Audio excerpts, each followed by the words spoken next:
આજુબાજુમાં ટોળામાં ચાલતા લોકો લાઈનમાં જોડાય ભાઈ, ટોળામાં આજુબાજુ ચાલતા લોકોને ભાઈ લાઈનમાં ગોઠવો ભાઈ, લોકો જે ટોળામાં છે એમને લાઈનમાં ગોઠવો ભાઈ, આજુબાજુમાં જે યુવા મિત્રો ટોળામાં ચાલે છે એમને ખાસ વિનંતી કે લાઈનમાં રહો, 3 ની લાઈનમાં. આ એકની એક વસ્તુ માટે કેટલી વાર કહેવું પડે, લાઈનમાં લાગો ભાઈ.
चांद रहेगा, बाबा तेरा नाम रहेगा, जब तक सूरज चांद रहेगा, बाबा तेरा नाम रहेगा, जब तक संविधान रहेगा, बाबा तेरा नाम रहेगा.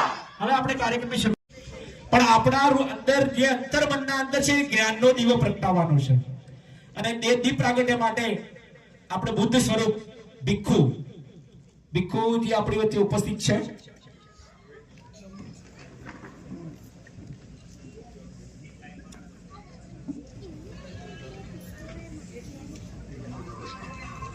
આપણી વચ્ચે ડોક્ટર ભિક્ષુ નંદવરોજી ઉપસ્થિત છે, તો તે રાજસ્થાનના છે. ખૂબ જ યુવા અવસ્થાએ ભિક્ષુ વેશ ધારણ કર્યો છે. તો હું ભિક્ષુને સર્વપ્રથમ વિનંતી કરીશ, ત્યારબાદ ડબ્બવનાસ બુદ્ધ વિહારના પ્રમુખ સતીશ રાષ્ટ્રપાલ સાહેબ અને અહીંયા ઉપસ્થિત કોઈ પણ 5 મહિલાઓ જેમણે સફેદ વસ્ત્રો પહેર્યા છે એવી કોઈ પણ 5 મહિલાઓ સ્વૈચ્છિક રીતે ઊભી થઈ જશે જલ્દીથી. કોઈ પણ 5 મહિલાઓ એમની રીતે આવી જવાનું છે ભાઈ. સફેદ વસ્ત્રો વાળા જો ભાઈ, સફેદ વસ્ત્રો વગરના નહીં, માત્ર સફેદ વસ્ત્રોમાં જે મહિલાઓ છે એ માત્ર એ 5 મહિલાઓ જ આવશે.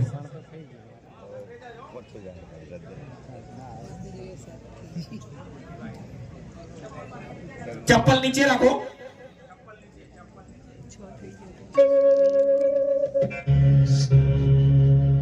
શરણં ગચ્છામિ સંઘં શરણં ગચ્છામિ બુદ્ધં શરણં ગચ્છામિ.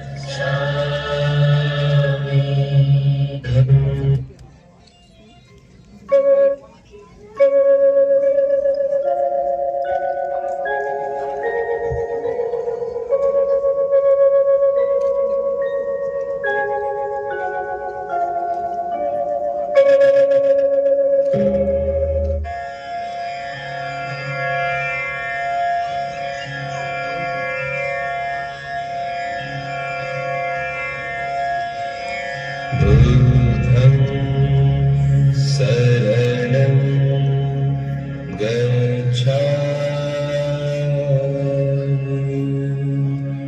धम्मं शरणं ત્યારબાદ ડોક્ટર બાબા સાહેબ આંબેડકરની જે ફોટો છે એને ફૂલહાર તાળીના ગણગણાટ સાથે આપણે બનાવી લેશું. રાષ્ટ્રપિતા જ્યોતિબા ફૂલે સામાજિક ક્રાંતિના પ્રણેતા, એમની જન્મ તારીખ 11 એપ્રિલે હતી. એમને પણ રાજપાલ સાહેબ અને અહીંયા જે મહિલાઓ ઉપસ્થિત છે એમને પુષ્પ અર્પણ કરશે, ફૂલહાર લગાવશે. જો ફૂલે સાહેબ ના હોત તો ડોક્ટર બાબા સાહેબ આંબેડકર પણ ના હોત. બાબા સાહેબ એમના અહીંયા બે ગુરુ એમના ઉપસ્થિત છે, મહામાનવ તથાગત ગૌતમ બુદ્ધ અને ફૂલે.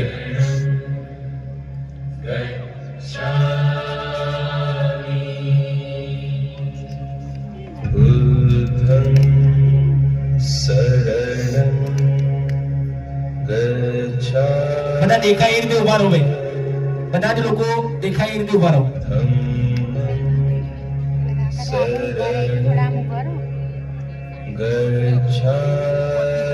Doctor Baba Saheb Ambedkar, doctor Baba Saheb Ambedkar. દીપ પ્રાગટ્ય બાદ હવે આપણે આપણી વચ્ચે ભિક્ષુ ઉપસ્થિત છે.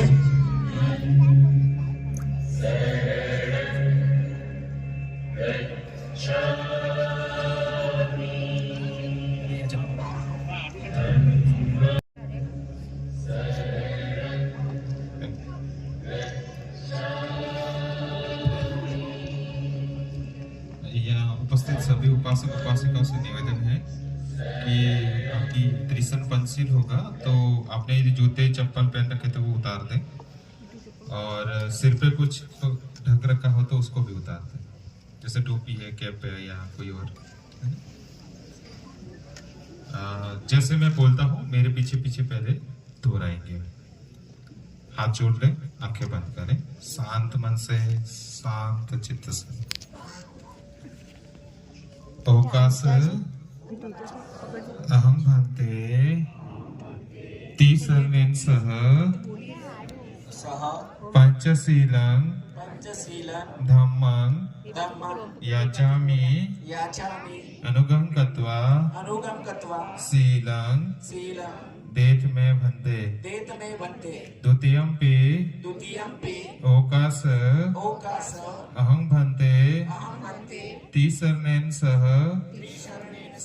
पंचशीलं धम्मं याचामि अनुगं कृत्वा शीलं देथ में भन्ते तृतीयंपि अवकाश अहं भन्ते तीसर्णेन सह पंचशीलं धम्मं याचामि अनुगं कृत्वा शीलं देथ में भन्ते.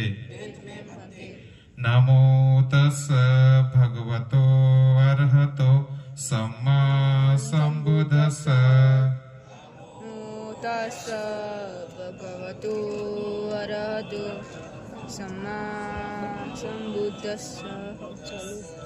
नमो तस् भगवतो अरहतो सम्मा संबुद्धस्स. तस् भगवतो अरहतो सम्मा संबुद्धस्स. नमो तस् भगवतो अरहतो सम्मा संबुद्धस्स. तस् भगवतो अरहतो संबुद्धस्स. बुद्धं शरणं गच्छामि बुद्धं शरणं गच्छामि. धम्मं शरणं गच्छामि धम्मं शरणं गच्छामि.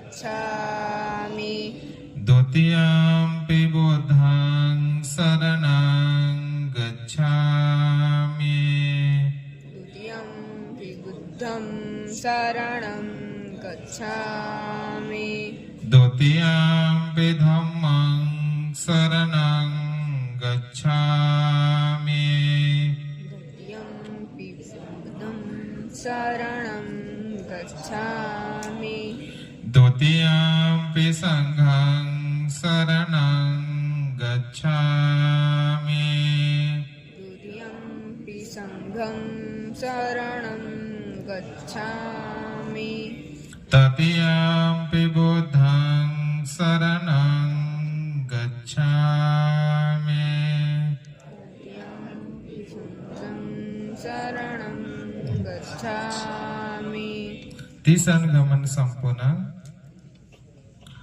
पानातिपाता वेरमणि सिक्खापदं समादियामि पाणातिपाता वेरमणि सिक्खापदं समाधियामि अदिन्नदाना वेरमणि सिक्खापदं समादियामि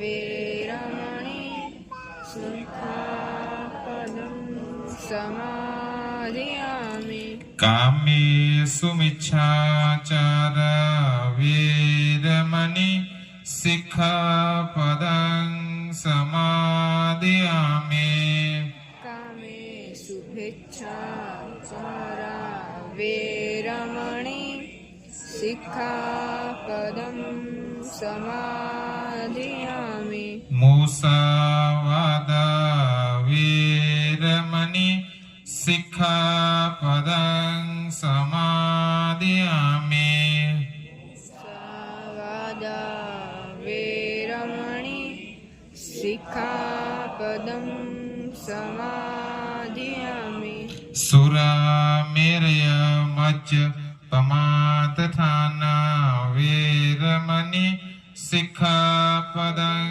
समादियामि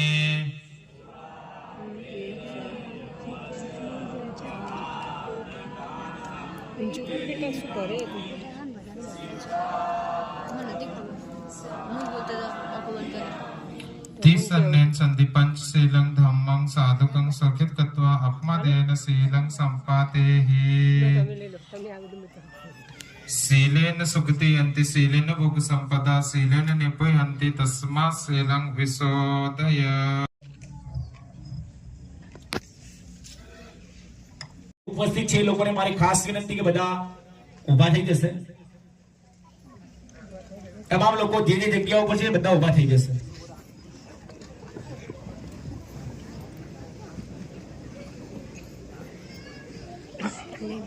बिट्टू तू ध्यान आलजी वॉच मोबाईल मध्ये फोन कर पकड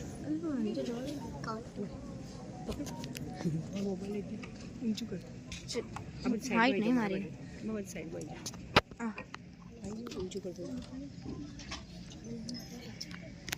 पाछળ બધાને બતાવી મૂકો આમ કોલ ફીવર આખો ફરી જાય ફરી જાઉં ऊंचो नहीं था चले ऊंचू કરો આ બધી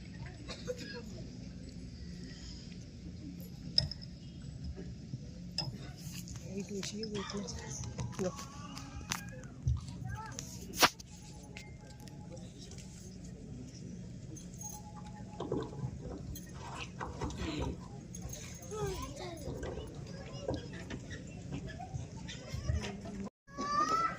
ડોક્ટર બાબા સાહેબ આંબેડકરને માનવું એટલે બંધારણના માર્ગે આગળ વધવું અને બંધારણની આત્મા એટલે ભારતનું આમુખ અને આમુખનું આપણે ખૂબ જ ગંભીરતાપૂર્વક આજે આપણે પઠન કરીશું ખૂબ જ ઊંચા અવાજે અને અવાજ દિલથી નીકળવો જોઈએ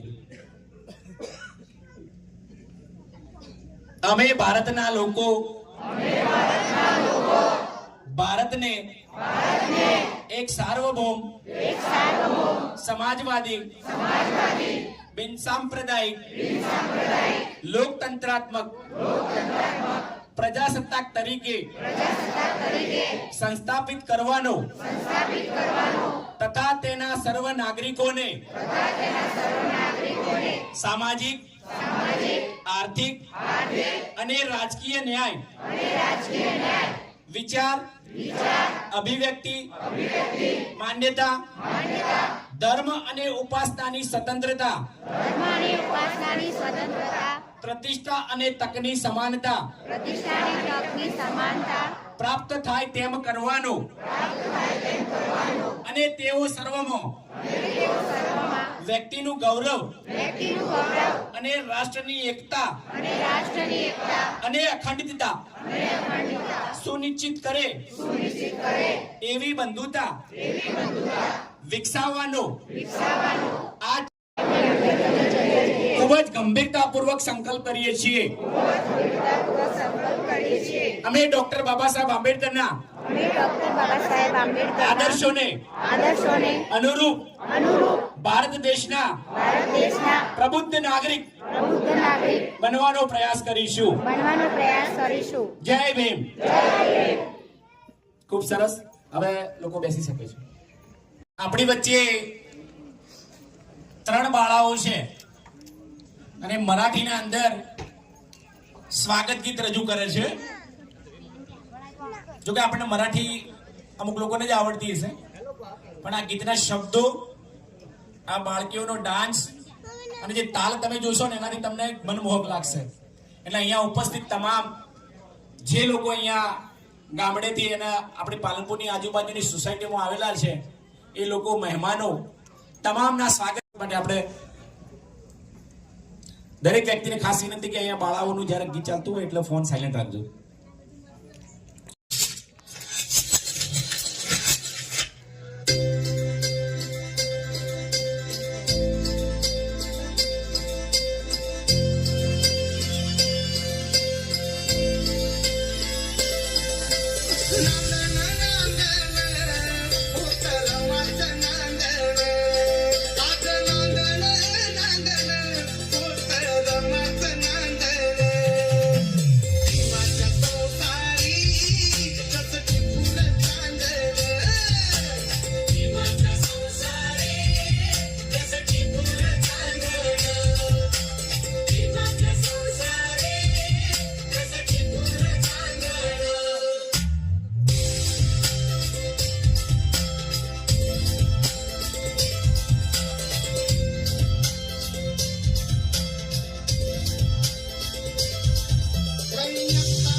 ખૂબ સરસ તાળીઓનો ગડગડાટ થઈ જાય જોકે બાળકોની પરીક્ષા હોવા છતાં પણ ઘણા બધા બાળકોએ તૈયારી કરી છે એટલે એમના માટે જોરદાર તાળીઓ થઈ જાય ત્યારબાદ આપણે જોઈએ છે કે આજે આ આટલો સુંદર એસી હોલ એના માટે પણ તાળીઓ થઈ જાય કોઈ એક વ્યક્તિ નહીં પણ સમાજના દરેક વ્યક્તિ અહીંયા લોક ફાળો આપ્યો છે એના આર્થિક સહયોગ થકી આપણે આજે એસી હોલમાં બેઠા છે એ તમામ જે લોકો આપણે અહીંયા QR કોડ બહાર લગાવેલા જ છે ધમ્મ બનાસ બુદ્ધ વિહાર ધમ્મ દિશા ફાઉન્ડેશન જે લોકોને આર્થિક સહયોગ આપવો હોય એ QR કોડ દ્વારા કરી શકે છે અને ત્યારબાદ મને અથવા રાજપાલ સાહેબને અથવા ગલબા કાકાને સ્ક્રીનશોટ મોકલી શકે છે હવે ડોક્ટર બાબા સાહેબ આંબેડકરની જન્મ જયંતિને અનુલક્ષીને આપણે જે પ્રોગ્રામ રાખ્યો છે ધમ્મ બનાસ બુદ્ધ વિહાર પાલનપુર તો ધમ્મ બનાસ બુદ્ધ વિહાર પાલનપુરના આદરણીય પ્રમુખ સતીશભાઈ રાસપાલ સાહેબ, કયો છે ભાઈ રાસપાલ સાહેબ? રાસપાલ સાહેબને હું વિનંતી કરીશ કે પ્રસંગને અનુરૂપ ઉદ્બોધન કરશે અને ખાસ ધમ્મ બનાસ બુદ્ધ વિહારની પ્રવૃત્તિથી સમાજના લોકોને માહિતગાર કરે, જેથી એ લોકો પણ આપણી સાથે જોડાય અને ભવિષ્યમાં આપણે બધા લોકો આ દિશામાં એક સાથે જોડાય અને એક વિશાળ વટવૃક્ષ ઊભું કરીએ.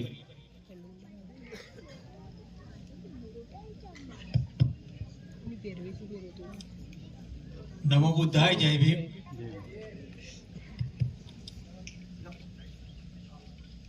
આદરણીય પંતેજી, મહામાનવ, બોધિસત્વ, વિશ્વરત્ન બાબા સાહેબ આંબેડકર, સાચા અર્થમાં રાષ્ટ્રપિતા એવા મહાત્મા જ્યોતિરાવ ફૂલેજી અને તમામ બહુજન નાયકોને સતસત વંદન કરી અને આપની સમક્ષ ધમ્મ બનાસ બુદ્ધ વિહારની પ્રવૃત્તિઓ રજૂ કરું છું. તમને બધાને એવું આશ્ચર્ય લાગતું છે કે ધમ્મ બનાસ બુદ્ધ વિહાર એટલે તો ત્યાં ફક્ત ભિક્ષુઓ જ રહેતા હોય અને ધર્મની જ પ્રવૃત્તિ થતી હોય. ત્યાં વળી આવું બાબા સાહેબની જન્મજયંતિ ઉજવવાનું અને એવું કેવું આયોજન હોઈ શકે? તો કોરોના પહેલાથી અમે બધા મિત્રો, જો કે ઘણા લાંબા સમયથી બનાસકાંઠા જિલ્લામાં બાઉભાઈ વિડજા, રતિલાલ ઉમંગી, અશોકભાઈ ડાભી અને બીજા એવા ઘણા બધા, પીકે ડાભી સાહેબ જે આજે હાલ હયાત છે, એવા ઘણા બધા એવા નામી અનામી લીડરો છે કે જેમણે નિસ્વાર્થ ભાવે બનાસકાંઠા જિલ્લામાં ડૉક્ટર બાબા સાહેબની મૂવમેન્ટ, એમના વિચારોને જીવંત રાખ્યા અને એ વિચારોની માંથી પ્રેરણા લઈ અને અમે પણ અમારાથી યત્કિંચિત બાબા સાહેબનું ઋણ અદા કરવાનો પ્રયત્ન કર્યો. અને એના માટે ઘણી બધી પ્રવૃત્તિઓ કર્યા પછી, ઘણા બધા આંદોલનો ભાગ લીધા પછી, ઘણી બધી લડતો લડ્યા પછી છેવટે એવો વિચાર આવ્યો કે બાબા સાહેબે ધમ્મનું શરણ છેલ્લે કેમ લીધું અને એ દિશામાં આપણે કેમ પ્રવૃત્તિ ના કરવી જોઈએ. તો એના માટે બાબા સાહેબે આજીવન આપણને અધિકારો અપાવવા સંઘર્ષ કર્યો અને છેવટે એમણે એમનું સાહિત્ય વાંચો તો ખબર પડશે. ક્રાંતિ, પ્રતિક્રાંતિ, જાતિનો વિનાશ, શૂદ્ર કોણ ઓર कैसे અને છેવટે બુદ્ધ और उनका धम्म.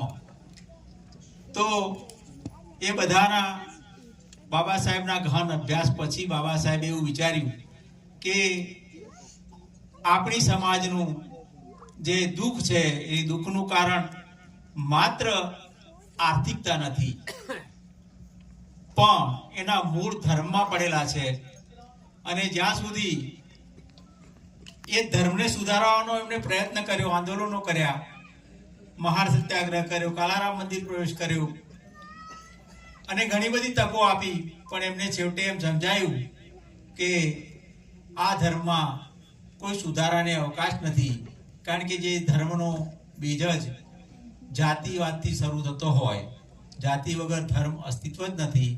તો એમણે કહ્યું કે હવે મારે આમાંથી બહાર નીકળવું પડશે અને એટલા માટે એમણે દુનિયાના તમામ ધર્મોનો 21 વર્ષ સુધી સખત અભ્યાસ કરી છેવટે સંસ્કૃતના શાસ્ત્રોનો પણ જર્મનીમાં જઈ સંસ્કૃત શીખીને અભ્યાસ કર્યા પછી એમણે બૌદ્ધ ધર્મ અંગીકાર કરવાનો નિર્ણય કર્યો અને એમના અંતિમ શ્વાસ છોડતા પહેલા એમણે બૌદ્ધ ધર્મ અંગીકાર કર્યો અને આપણને બધાને કહેતા ગયા કે મારું આ મિશન છે, એ મિશન તમે આગળ ધપાવજો, આગળ ધપાઈ ના શકો તો એને પાછળ જવા ના દેતા.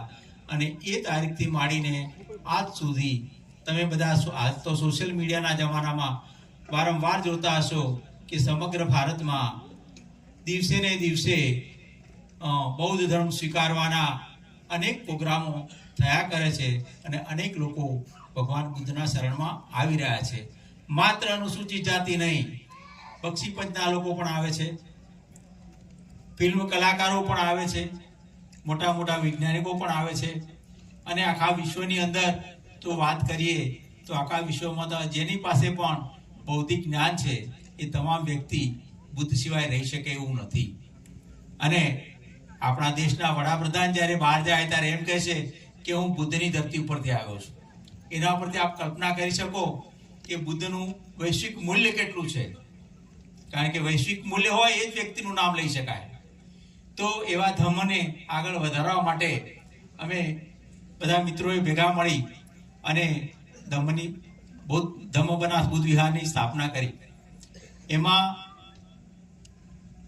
ધમ્મની પ્રવૃત્તિ સાથે સાથે પણ અનેક બીજી પ્રવૃત્તિઓને સાંકળી લીધી, જેથી કરીને લોકોમાં રહીને સેવાનું પણ કાર્ય થઈ શકે. કેટલાક બેરોજગાર યુવાનો આવે છે તો એમને કોઈ કાયદાકીય સલાહ હોય તો એ પણ આપીએ છીએ. વચ્ચે પોલીસની ભરતી હતી તો બધા જિલ્લાઓમાંથી રહીને ઉમેદવારો આવતા હતા ફિઝિકલ કસોટી માટે. વિહારમાં જગ્યા ઓછી હતી તો પણ બહાર વ્યવસ્થા કરીને ક્યારેક સોસાયટીના ભાઈઓને મદદ લઈ એમના ઘેર સુધી પણ એને ઉમેદવારોને રાખી અને એમને આપણે સહયોગ આપતા હતા. એમાં માત્ર એસસી નહીં, ઓબીસી પણ હતા, રજપૂત પણ ક્યારેક આવ્યા હતા, એક બે બ્રાહ્મણો પણ આવ્યા હતા. અને એ બધાને આપણે ભોજન આપતા પહેલા બાબા સાહેબ વિશે અને બંધારણ વિશે સમજાવતા હતા. ત્યારે એ લોકો પણ એગ્રી થતા હતા કે બાબા સાહેબનું બંધારણ ખરેખર બધાના માટે છે.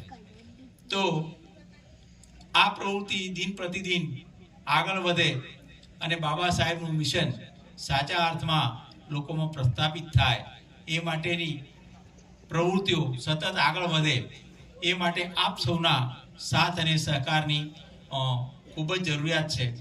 આપણે બહુજન નાયકોના જન્મદિવસો છે પાડવાની શરૂઆત કરી છે. એમાં સમ્રાટ અશોકની જન્મજયંતિ હોય, જ્યોતિબા ફૂલેની જન્મજયંતિ હોય કે સાવિત્રીબાઈની જન્મજયંતિ હોય, ભગવાન બુદ્ધનું જન્મ, જ્ઞાન પ્રાપ્તિ અને મહાપરિનિર્વાણ દિવસ બુદ્ધ પૂર્ણિમા હોય, આપણે પાલનપુરની શેરીઓમાં શિસ્તબદ્ધ રીતે કોઈ પણ જાતના અટકચાળા સિવાય કોઈ પણ જાતના લોકોને તકલીફ ન પડે એ ધ્યાનમાં રાખી અને શિસ્તબદ્ધ રીતે રેલીઓનું આયોજન કરીએ છીએ. અને એમાં આપ સૌનો ખૂબ જ સહયોગ મળી રહે છે. એ બદલ આપ સૌના અમે ખૂબ ખૂબ આભારી છીએ. કારણ કે એ મહામાનવો જે બહુજન નાયકો છે એમના જીવનથી આવનારી પેઢી પરિચિત નહીં થાય તો આવનારી આ જે પેઢી અહીં બેઠી હતી તમે જોયું, એમને શું ખબર પડશે કે જ્યોતિબા ફૂલેએ શું કામ કર્યું હતું, સાવિત્રીબાઈ ફૂલેએ શું કામ કર્યું હતું, રમાબાઈએ કેટલો બધો બલિદાન આપ્યું હતું કે પોતાના 4 બાળકો મરી જાય છતાં પણ એમને બાબા સાહેબને એમ કહ્યું કે તમે વિદેશમાં જઈને અભ્યાસ કરો, ઘર તો હું સંભાળી લઈશ. તો એવા જેમને બલિદાન આપ્યા છે એ લોકોના યાદ કરીશું તો ભાવિ પેઢીને એમાંથી પ્રેરણા મળશે. સાથે સાથે આપણે ભારતના સંવિધાનને લોકોના ઘર ઘર સુધી પહોંચાડવા માટે પણ પેમ્પલેટ છપાવીને શેરીઓમાં ફરી અને સોસાયટીમાં ફરી અને લોકોને સમજાવીએ છીએ, જેથી કરીને આપણે બીજાને કહી શકીએ કે ભારતના બંધારણમાં આ જે મૂલ્યો મૂક્યા છે એ મૂલ્યો ક્યાંથી આવ્યા છે. જે મૂલ્યો બાબા સાહેબે ભારતના બંધારણમાં મૂક્યા છે એ બધા જ મૂલ્યો બાબા સાહેબે ભગવાન બુદ્ધના ધમ્મના જે મૂલ્યો છે એ મૂલ્યોમાંથી આપણને ભારતના આમુખમાં મૂક્યું છે. સમાનતા, સ્વતંત્રતા, બંધુત્વ, ધર્મનિરપેક્ષતા, આ બધી જે છે એ બધી બાબતો ભગવાન બુદ્ધના ઉપદેશોમાં વણાયેલી છે. અને હમણાં બંતેજીએ અમને દેશના આપી પંચશીલ આપ્યા, ત્યારે ઘણા બધા આમાંથી લોકો પરિચિત હશે, પણ કોઈ પરિચિત ના હોય તો જણાવી દઉં કે સૌથી પહેલા કહ્યું કે પાણાથી પાતા વેરમણી, એટલે કે હું કોઈ પણ પ્રકારનું રાને પાપ કોઈની હત્યા નહીં કરું. અદિન્નદાના વેરમણી, એટલે હું કોઈની પાસેથી ચોરી છુપીથી કોઈ વસ્તુ નહીં લઉં, ચોરી નહીં કરું. ત્રીજું કહ્યું કામેસુ મિચ્છાચારા, એટલે હું વ્યભિચાર નહીં કરું. ચોથું કહ્યું કે મુસાવાદા, એટલે હું જૂઠી, કડવી, ગાલી ગલોચની, બીજાને દુઃખ પહોંચાડે એવી વાણી નહીં બોલું. અને છેલ્લે પાંચમું કહ્યું કે સુરા મેરે મજ્જ પમાદ ઠાના વેરમણી, એટલે તમામ પ્રકારના વ્યસનો અને જુગાર જેવી જે માણસને ગુલામી બનાવી દે એવી જે એને પ્રવૃત્તિઓ છે એ પ્રવૃત્તિઓથી હું દૂર રહીશ. તો આ તો બધા માટે કોમન છે. એમાં એને કોઈ પણ હોય, બૌદ્ધ હોય, હિન્દુ હોય, શીખ હોય, મુસ્લિમ હોય, ભારતીય હોય કે અમેરિકન હોય, ગરીબ હોય કે તવંગર હોય, જો આ નિયમોનું પાલન કરે તો એનું જીવન ચોક્કસથી સુખમય જાય. તો એ પહેલા ત્રિશરણ લીધા હતા, બુદ્ધં શરણં, ધમ્મં શરણં અને સંઘં શરણં ગચ્છામિ. એટલે એનો મતલબ એ નથી થતો કે આપણે બુદ્ધ નામની કોઈ એક વ્યક્તિ છે એનું શરણે જઈએ છીએ ને આપણો ઉદ્ધાર કરી દેશે. દિનેશભાઈએ કહ્યું, ભગવાને કહ્યું છે, અત્તાહી અત્તનો નાથો, તું તારો નાથ છે. અત્તાહી અત્તનો ગતિ, તું તારી ગતિ કરી શકે છે. કઈ રીતે? તું જો સદાચારના માર્ગે ચાલીશ તો તારી 100% સારી ગતિ થશે. તું જો સદાચારના માર્ગે ચાલીશ તો જ તું તારી ગતિ બનાવી શકીશ, તું તારો માર્ગ બનાવી શકીશ. તો એ ત્રિશરણ અને પંચશીલ બંતેજીએ આપ્યા અને આપણે બધાએ ગ્રહણ કર્યા. તો આટલું શુદ્ધ ધર્મ જે બાબા સાહેબ આપણને આપીને ગયા છે એના વિશે આપ સૌને વિનંતી કે ખૂબ ગંભીરતાથી વિચાર. શુદ્ધ ચિત્તથી કરેલું મન સુખ લઈ આવે છે અને દૂષિત મનથી કરેલું કાર્ય એ દુઃખ લઈ આવે છે. પણ પહેલી જ ગાથા છે ધમ્મપદની. તો એ માટેની વિપશ્યના ધ્યાન નામની એક સારી પદ્ધતિ ચાલી રહી છે ભારતમાં. ગુજરાત રાજ્યમાં પણ એના 9 કેન્દ્રો છે. સૌથી નજીક આપણું મહેસાણા પાસે મીઠા ગામમાં કેન્દ્ર છે. રણોડા જે વીર મેઘમાયાની જન્મભૂમિ છે એ ગામમાં પણ વિપશ્યનાનું કેન્દ્ર છે. રાજકોટમાં પણ છે, કચ્છમાં બાડામાં પણ છે, જુનાગઢમાં પણ છે. દરેક જગ્યાએ કેન્દ્રો છે. એ કેન્દ્રોમાં 10 દિવસની શિબિર હોય છે. એના માટે તમારે પહેલાથી બહુ થવું જરૂરી નથી. પણ દરેક વ્યક્તિ આવે છે. મુસ્લિમો પણ આવે છે અને હિન્દુઓ પણ આવે છે, બૌદ્ધો પણ આવે છે અને પારસીઓ પણ આવે છે. તમામ ધર્મના માણસો આવે છે. અમેરિકન પણ આવે છે અને ઇન્ડિયન પણ આવે છે. સામાન્યમાં સામાન્ય અભણ ગરીબ વ્યક્તિ પણ આવી શકે છે અને લર્નેડ અને પાટીલ હતા રાષ્ટ્રપતિ, એ પણ આવ્યા હતા. તો એના માટે ત્યાં કોઈ પણ જાતના નાત, જાત, ધર્મ, હોદ્દો, કોઈ પણ પ્રકારના ભેદભાવ સિવાય એ વિદ્યા શીખવવામાં આવે છે.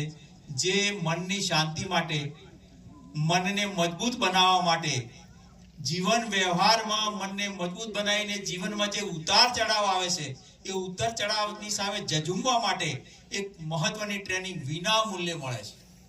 ત્યાં તમારે 1 રૂપિયો પણ પહેલાથી આપવાનો નથી. 10 દિવસ સુધી તમે શિબિર. લશ્કરના સચિવ તરીકે 1917માં સયાજીરાવ ગાયકવાડની નોકરી માટે આવે છે. ત્યારે એમને જાતિના કારણે કેવા અપમાનો સહન કરવા પડે છે. જાતિના કારણે એમને કોઈ મકાન ભાડે આપતું નથી અને જાતિના કારણે એમનાથી નીચી કેટેગરીના પટાવાળાના કેટેગરીના લોકો પણ એમનું હળધૂત અપમાન કરે છે. પીવાના પાણી માટે, રહેવા માટે દરેક જગ્યાએ એમને અપમાનનો સામનો કરવો પડે છે. આખા એશિયામાં સૌથી વધુ ભણેલ, the symbol of knowledge, London Cambridge university, વિશ્વની સૌથી શ્રેષ્ઠ યુનિવર્સિટીમાં ભણેલો સૌથી સ્કોલર વિદ્યાર્થી આ દેશના અંદર, ગુજરાતના અંદર, વડોદરાના અંદર અપમાનિત થાય છે. ત્યારે મનોમન વિચારે છે કે હું આ વિશ્વનો સૌથી શ્રેષ્ઠ જ્ઞાની વ્યક્તિ હોવા છતાં મારી સાથે જાતિના કારણે આવા અત્યાચારો થાય છે, તો મારા સમાજનો છેવાડાનો માણસ જેના જોડે શિક્ષણ નથી, સંપત્તિ નથી અને એના જોડે કોઈ વ્યવસ્થા નથી, એ લોકોની કેવી દશા હશે? ત્યારે ડોક્ટર બાબા સાહેબ આંબેડકર આ દશાને બદલવા માટે એક સંકલ્પ લે છે, ભીમ સંકલ્પ, કે આ દેશના અંદર જાતિવાદી ઉચ્ચ નીચની અસમાનતા છે, એ અસમાનતાને જ્યાં સુધી ખતમ ના કરું ત્યાં સુધી હું એ સમસ્યા સામે લડતો રહીશ અને આ લોકોને આઝાદી અપાવીશ અને એના ભાગ રૂપે આજે ભારતીય બંધારણ થકી આપણે બધા આજે તમામ સુખ સુવિધા અવસરો મેળવી રહ્યા છે. તો આ નાટકને આપણે શરૂઆત કરી રહ્યા છે વડોદરાનો વજ્રાઘાત. એવી ઘટનાઓ સામે આવે છે જે માનવતાને આજીવન જખમ આપી જાય છે. 1917ની સાલ વિદેશમાં ઉચ્ચ શિક્ષણ મેળવી વિદ્યાના સાગર સમાન ડોક્ટર ભીમરાવ આંબેડકર વડોદરાની ધરતી પર ઉતરે છે. તેમના હૃદયમાં દેશ સેવાનો ઉત્સાહ છે, પણ ડગલે ને પગલે તેમને સદીઓ જૂના જ્ઞાતિવાદના ઝેરનો સામનો કરવો જ પડે છે. આવો જોઈએ અપેક્ષા અને ઉપેક્ષા વચ્ચેનો પ્રથમ આગાહ.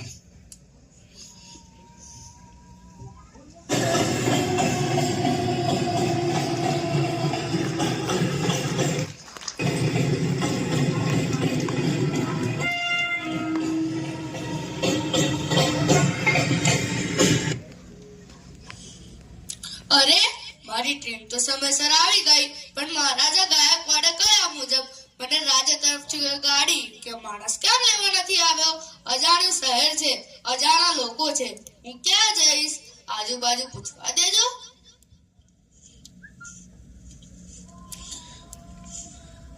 ઉભા રહો ભાઈ. જી બોલો. નમસ્તે, હું મુંબઈથી આવ્યો છું. વડોદરા શહેરમાં મારી નિમણૂક થઈ છે. શું મને રાજ્ય તરફથી ગાડી કે માણસ લેવા આવ્યો છે? ઓહો સાહેબ, તમે તો સૂટ બૂટમાં છો, વિદેશથી આવ્યા હોય એવું લાગે છે, પરંતુ કોઈ ગાડી યા માણસ લેવા આવ્યું નથી. રાજો આવતું જ હશે. સમય વીતે છે, કર્મચારી જાય છે અને ભીમરાવ ઉદાસ ચહેરે બેન્ચ પર બેસી જાય છે. ના, હજુ મોડું નથી થયું. કડવું સત્ય તો એ જ છે કે મને કોઈ લેવા જ માંગતું નથી. મારી લંડન અને અમેરિકાની ડિગ્રીઓ પણ મારી જ્ઞાતિને ભૂસી શકી નહીં. આવા અછૂત અધિકારીને કોઈ ઉચ્ચ જાતવાળો વ્યક્તિ સ્વાગત કરવા જ નહીં માંગતું હોય. આ રસ્તો મારે જાતે જ શોધવો પડશે. આ સફર મારે જાતે જ કરવું પડશે.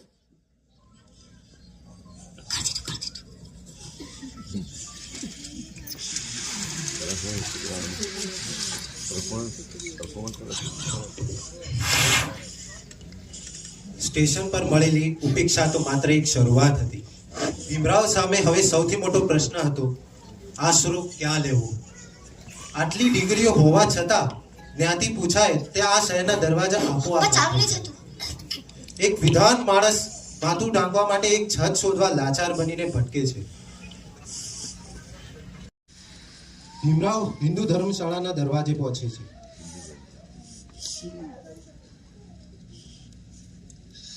નમસ્તે ભાઈ, મને રહેવા માટે રૂમ જોઈએ છે. હું ભાડું ચૂકવવા તૈયાર છું.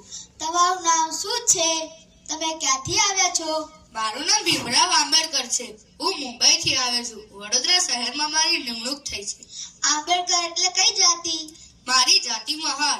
ના ભાઈ ના, તમને યાર રહેવા નહીં મળે. તમે અહીંથી નીકળી જાઓ. ધર્મશાળાનો દરવાજો જોરથી બંધ થાય છે. ભીમરાવ સ્તબ્ધ રહી જાય છે. ભાઈજાન, મને રહેવા માટે નાની જગ્યા જોઈએ છે. હું ખૂબ જ થાક્યો છું. અરે બાબુજી, તમે તો હિન્દુ દેખાવ છો. આ મુસલમાન મુસાફરો માટેની જ જગ્યા છે. તમારી જ્ઞાતિ કઈ છે? હું દલિત સમાજમાંથી આવું છું. માફ કરજો બાબુજી, અમારા ધર્મના લોકો તમને અહીં રહેવા માટે રાજી નહીં થાય. બીજે ત્યાં પ્રયત્ન કરો. આ તે કેવો દેશ? વિદેશના લોકોએ મને ગળે લગાડ્યો છે, પણ મારા જ દેશની ધરતી મને સ્વીકારવા જ તૈયાર નથી. મેં ઘણા પુસ્તકો વાંચ્યા છે, પણ આ પથ્થર દિલના માણસોને કોણ સમજાવે? ભીમરાવ ત્યાંથી જતા રહે છે. ત્યાં જતા અચાનક તેમની નજર પારસી ધર્મશાળાના બોર્ડ ઉપર પડે છે. ઓ, પારસી ધર્મશાળા! જો કદાચ હું અહીંયા સાચું બોલીને રહીશ તો ફરી મને જાતિના કારણે રહેવા નહીં મળે. જુઠ્ઠું બોલવું તો મારા સંસ્કાર જ નથી, તો પણ મારે જૂઠનો સહારો લેવો જ પડશે અને મારું નામ બદલવું પડશે. કોણ છે આ મધરાતે? કોણ છે મધરાત? કોણ છે આ મધરાતે? તેને શું જોઈએ છે? મારું નામ એદલજી છે. મને રહેવા માટે રૂમ જોઈએ છે. હું ભાડું ચૂકવવા તૈયાર છું. આવો દીકરા, તમે ભણેલા ગણેલા લાગો છો, પણ આ ફક્ત પારસી માટે જ છે. ઊભા રહો, તમારી બોલી પારસી જેવી નથી લાગતી. તમે પારસી નથી ને? ના, હું પારસી નથી, પણ તમે મારું નામ રજિસ્ટરમાં પારસી લખી દો. હું તમને ડબલ ભાડું ચૂકવવા તૈયાર છું. તો પણ તમે અહીં રૂમમાં ન રહી શકો. હા, પાછળ એક જૂનો સ્ટોર રૂમ છે, ત્યાં ધૂળ અને અંધારું છે. એવું તો બોલો, તમને મંજૂર છે? હા, મને મંજૂર છે. જ્યારે આ રહસ્ય ખુલશે ત્યારે શું થશે? શું આ શહેર ભીમરાવને અપમાન છે કે ફરી એકવાર રસ્તા પર ફેંકી દેશે? ચાલો જોઈએ. અને પારસી ધર્મશાળાના અંધારામાં રૂમમાં માંડ આશરો મળ્યો. ભીમરાવને આશા હતી કે ઓફિસમાં જઈને જ્યારે તેઓ કામ કરશે ત્યારે વિદ્વાનો વચ્ચે જ્ઞાતિનું આ ઝેર ઓગળી જશે, પણ તેઓ ખોટા હતા. જ્યાં કાયદો ઘડાય છે ત્યાં જ માનવતાનું ખૂન થઈ રહ્યું હતું. ચાલો જોઈએ ઓફિસના પેલા બંધ દરવાજા પાછળ ભીમરાવ સાથે શું વીતે છે.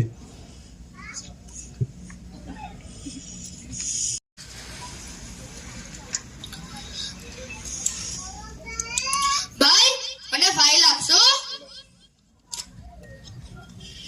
અરે ભાઈ, તમે આ ફાઇલ કેમ છૂટી બેગો છો? હાથમાં સારી રીતે આપી શકતા નથી? જુઓ સાહેબ, તમે ભલે વિદેશથી ભણી ગણીને આવ્યા હોય, ભલે રાજાના દાસ હોય, પરંતુ મારી જાતિ સામે તમારી જાતિનું કોઈ જ મૂલ્ય નથી. જો હું તમને હાથોહાથ ફાઇલ આપીશ તો હું અભડાઈ જઈશ. સારું ભાઈ, મને થોડું પાણી આપશો? મને તરસ લાગી છે. સાહેબ, આ માટલું અમારા ઓફિસના ઉચ્ચ જાતિવાળા લોકો માટે જ છે, તમારા જેવા અછૂતો માટે નથી. જો તમારે પાણી પીવું હોય તો બહાર જઈને પી આવો.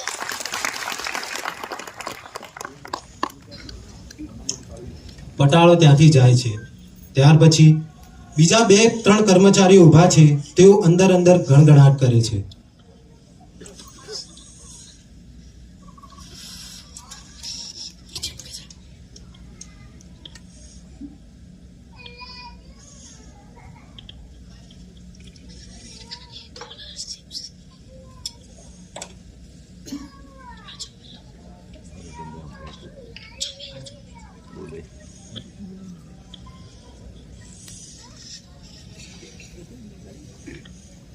આ છૂત રહે છે ક્યાં? આ છૂત જ્યાં રહે છે તેને સ્ટાર સુધી એને પરેશાન કરાઈથી બહાર કાઢવું પડશે. એક અછૂત આપણો અધિકારી કેવી રીતે હોઈ શકે? આપણે ભેગા મળીને અછૂત જ્યાં રહે છે તે સ્થળ શોધીએ. આવા અછૂતોની આપણી ઓફિસમાં કોઈ જરૂર નથી. હા નથી.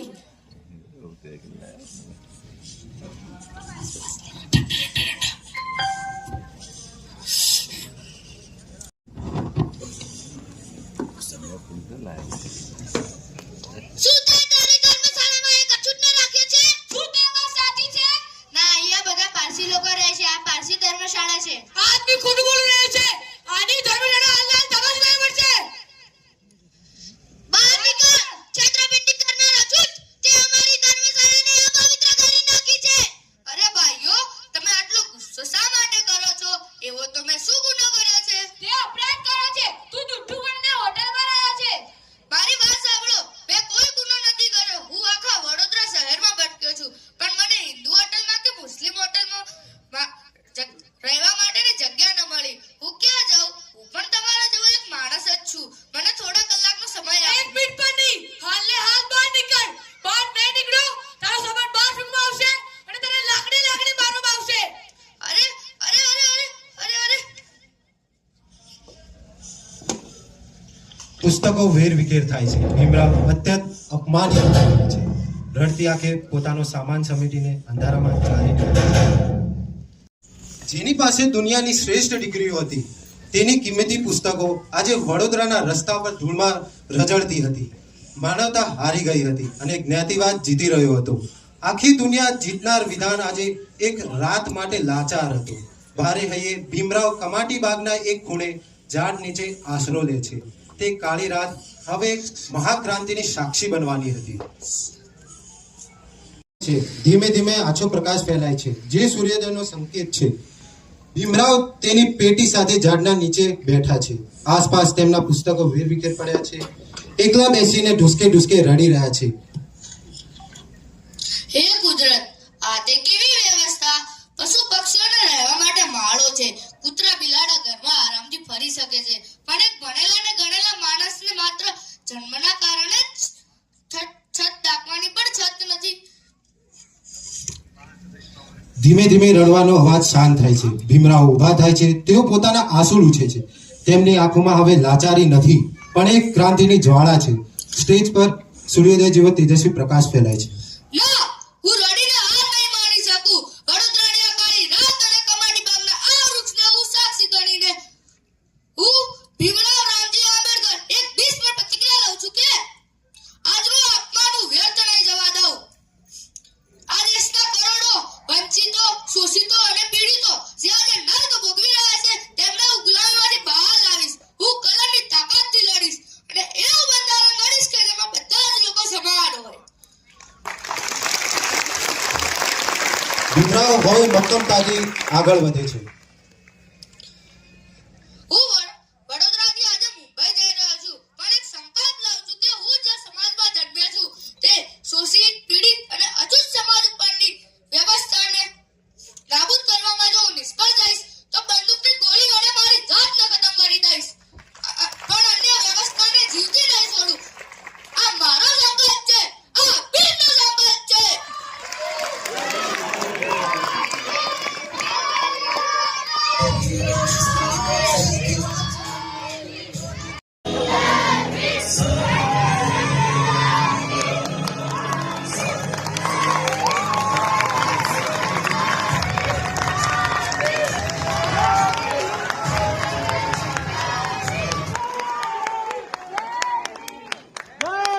ખૂબ સરસ. આખા ગ્રુપ માટે તાળીઓ થઈ જાય જોરદાર.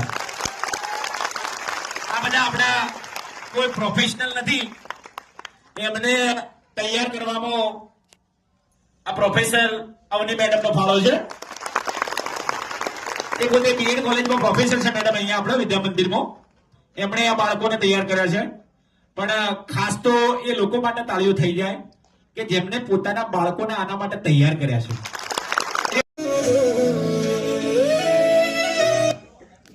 આખું ગીત તમે સાંભળજો.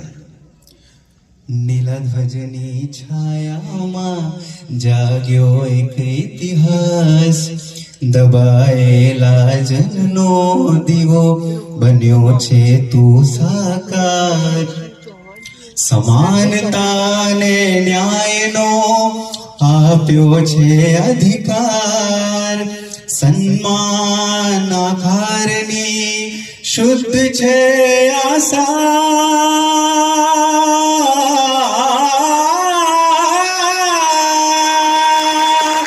અમે તમારા આભારી છીએ બાબા સાહેબજી. અમે તમારા આભારી છીએ બાબા સાહેબજી, મારા બાબા સાહેબજી. ખૂબ ખૂબ આભાર.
बुद्ध वंदना करनी, वहां वंदनाएं करनी है, मंदिर जाना है, वहां दान देना है, और इधर आते हैं तो बुद्ध वंदना करनी है, त्रिशरण पंचशील करना है, भिक्षुओं को नमन करना है, भिक्षुओं को दान देना है.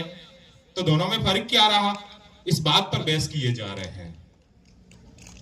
या मेरे समक्ष बैठे हुए व्यक्ति जिनके पास में बहुत सारी डिग्रियां होगी, बहुत अच्छी नौकरियां होगी, बहुत अच्छे घर में रहते होंगे, लेकिन कोई भी ऐसा व्यक्ति है जो अपने आप को ये मानता हो कि मैं बाबा साहब अम्बेडकर से ज्यादा प्रज्ञावान हूं, ज्यादा विवेकशील हूं, या ज्यादा तर्कशील हूं, या ज्यादा ज्ञानवान हूं, तो वो एक बार खड़ा होकर के दिखा दे।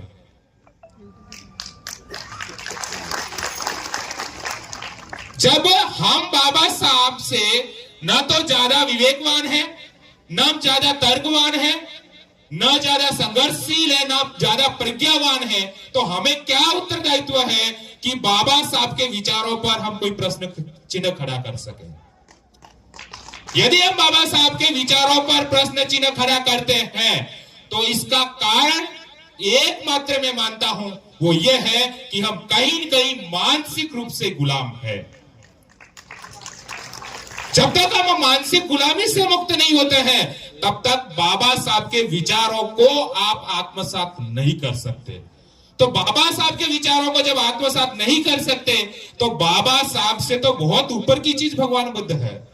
उनके विचार तो और उच्च विचार है और उनसे ऊपर के विचार है, तो हमारी प्रज्ञा कैसे उन विचारों को स्वीकार कर सकती है। और मेरा यह मानना है कि जिन लोगों ने बुद्ध धर्म को अपनाया है उन्होंने कहीं न कहीं मिथ्या दृष्टि का त्याग किया, त्याग करके सम्यक दृष्टि को अपनाया है और सम्यक दृष्टि के अनुसार अपना जीवन जीना तय किया है। और जब तक हमारे अंदर सम्यक दृष्टि विकसित नहीं होती है तब तक हम मानसिक गुलामी से कभी भी मुक्त नहीं हो सकते। आपको मैं बताना चाहूंगा कि मानसिक गुलामी क्या होती है। एक न्यूरोलॉजिस्ट सर्जन जिसने न्यूरोलॉजिस्ट की पढ़ाई की, न्यूरोलॉजिस्ट की पढ़ाई करने के बाद उसने यह सीखा कि शरीर के अंदर नर्वस सिस्टम कैसे काम करता है, नस से कैसे काम करती है और हमारा मस्तिष्क है वो पूरे सिस्टम को कैसे चलाता है, और उसी के आधार पर वो पूरे शरीर की संरचना को समझने का काम करते हैं। एक डॉक्टर जिसने कार्डियोलॉजिस्ट है और कार्डियोलॉजिस्ट होने के बाद भी उसने पूरे हृदय की संरचना का अध्ययन किया कि हृदय कैसे काम करता है। इस तरीके से जितने सारे अध्ययन करने वाले लोगों की बीमारियों को ठीक करने वाले लोग, यदि एक कार्डियोलॉजिस्ट ये मानता है कि मनुष्य के शरीर में रेड कलर का इस तरीके का दिल रहता है, तो मेरा मानना है कि उसका पढ़ना बेकार है, वो कहीं न कहीं मानसिक रूप से गुलाम है। एक डॉक्टर जिसने नर्वस सिस्टम को समझ लिया, माइंड कैसे काम करता है, माइंड क्या होता है, उसके कितने भाग होते हैं, किस अवस्था में व्यक्ति कैसी हरकतें करता है, एक मनोवैज्ञानिक जो ये समझता है कि मनुष्य की हरकतें किसके आधार पर होती है, और वही मनोवैज्ञानिक और वही कार्डियोलॉजिस्ट यदि अमुक अवसर पर वो जाकर के किसी ऐसे त्योहार को मनाता है कि मैं यदि ये आज का त्योहार और व्रत करूंगी तो मेरे पति की उम्र लंबी हो जाएगी, या हम फलाने मंदिर में जाएंगे तो हमारी उम्र लंबी हो जाएगी, हमारी मनोकामना पूर्ण हो जाएगी, तो मैं ये मानता हूं कि आपने केवल अक्षर ज्ञान प्राप्त किया है। यदि कोई भाई बाहर से आया होगा तो यह बहुत जगह गुजराती में लिखा हुआ होगा, हमने गुजराती नहीं सीखी तो हमें पढ़ना नहीं आता होगा, इसका मतलब हम अनपढ़ तो नहीं है। एक व्यक्ति जिसको पढ़ना लिखना आ रहा है और एक व्यक्ति जिसको पढ़ना लिखना नहीं आ रहा है, यदि उन दोनों में कोई अंतर नहीं होगा जब दोनों ही मानसिक रूप से गुलाम है। एक पढ़े लिखे व्यक्ति का मतलब, जो बाबा साहब ने कहा शिक्षित बनो, शिक्षित बनने का मतलब यह नहीं है कि हम किसी कॉलेज यूनिवर्सिटी में कोई डिग्रियां प्राप्त कर लें। शिक्षित बनने का मतलब है जिस तरीके से बाबा साहब ने शिक्षा की परिभाषा दी है, आप सब लोग उसको पढ़ेंगे तो आप बड़े हैरान हो जाएंगे। बहुत से मेरे समक्ष टीचर लोग बैठे होंगे और उन्होंने बहुत सारे विद्वानों की शिक्षा के ऊपर परिभाषाएं पढ़ी होगी, लेकिन एक ऐसा विद्वान जो बाबा साहब है, वो बाबा साहब शिक्षा की परिभाषा देते हुए लिखते हैं कि शिक्षा का मतलब दूसरों के विवेक से चलने वाली बुद्धि का त्याग करना, दूसरों के विवेक से चलने वाली बुद्धि का त्याग करके अपने विवेक से चलने वाली बुद्धि को विकसित करना ही शिक्षा है। अब यदि आप अपनी बुद्धि और विवेक से काम कर लेते हैं और चलते हैं, तब भगवान बुद्ध का मुझे वो एक कथन याद आता है, अत्तदीपो भव। अत्तदीपो भव का मतलब यही है कि अपने विवेक को जगाना, अपने आप को जगाना, अपने आप को जागृत करना, ताकि हम पाखंड, झूठ, अंधविश्वास जैसे मुद्दों से बाहर आए, अपनी समझ को बढ़ाएं। और आज की तारीख में एक और नैरेटिव में कल परसों ही सोशल मीडिया पे पोस्ट पढ़ रहा था, तो एक व्यक्ति जो अपने ही समाज से आता है, जो अनुसूचित जाति समाज का व्यक्ति है, जिसके लिए बाबा साहब ने सब कुछ किया, और वो अपनी पोस्ट के अंदर लिखता है कि बाबा साहब को केवल और केवल डिग्रियां ही बताई गई और इस वजह से लोग उनको बड़ा मानते हैं। या बहुत सारे लोग बैठे होंगे जो इस बात से सहमत होंगे कि बाबा साहब के पास में जो जो डिग्रियां थी, उनमें से कुछ डिग्रियां तो हमारे पास में भी होगी, लेकिन बाबा साहब की डिग्रियां केवल और केवल मात्र डिग्री का टुकड़ा नहीं है। बाबा साहब की एक एक किताब हजारों पीएचडी थीसिस से भी ऊपर है, इस बात को हमें स्वीकार करना पड़ेगा। कोई भी किताब बाबा साहब के द्वारा लिखी हुई ऐसी पुस्तक नहीं है जिसके अंदर विवेक और तर्क नहीं हो, और सामाजिक विज्ञान जैसे विषयों पर लिखना, उसको समझना और उस व्यवस्था के खिलाफ में खड़ा होना हर किसी के बस की बात नहीं है।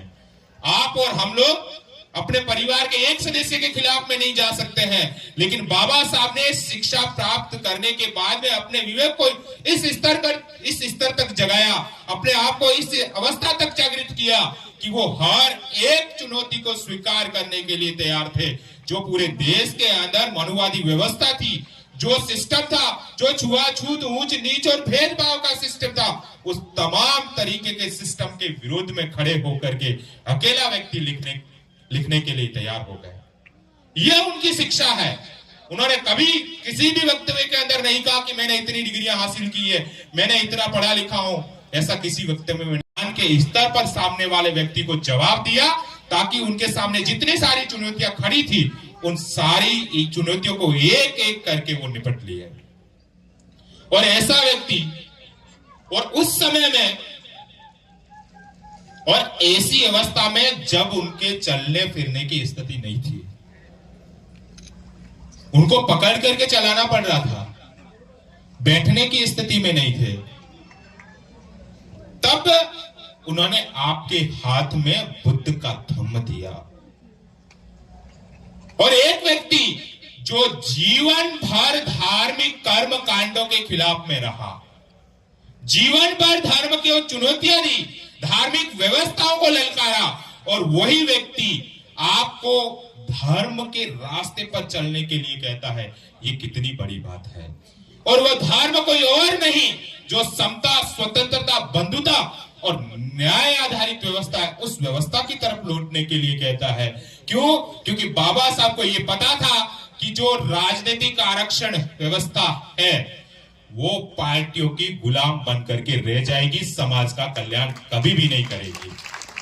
इसलिए यदि समाज का कल्याण करना है तो समाज को संगठित होना पड़ेगा, और संगठित होने के लिए यदि कोई आधार हो सकता है राजनीतिक व्यवस्था के अलावा, तो वो बुद्ध का धम्म हो सकता है, जिसमें जाति व्यवस्था नहीं है, और सारी जातियां आपस में मिल जाएगी तो पूरा समाज एक हो जाएगा।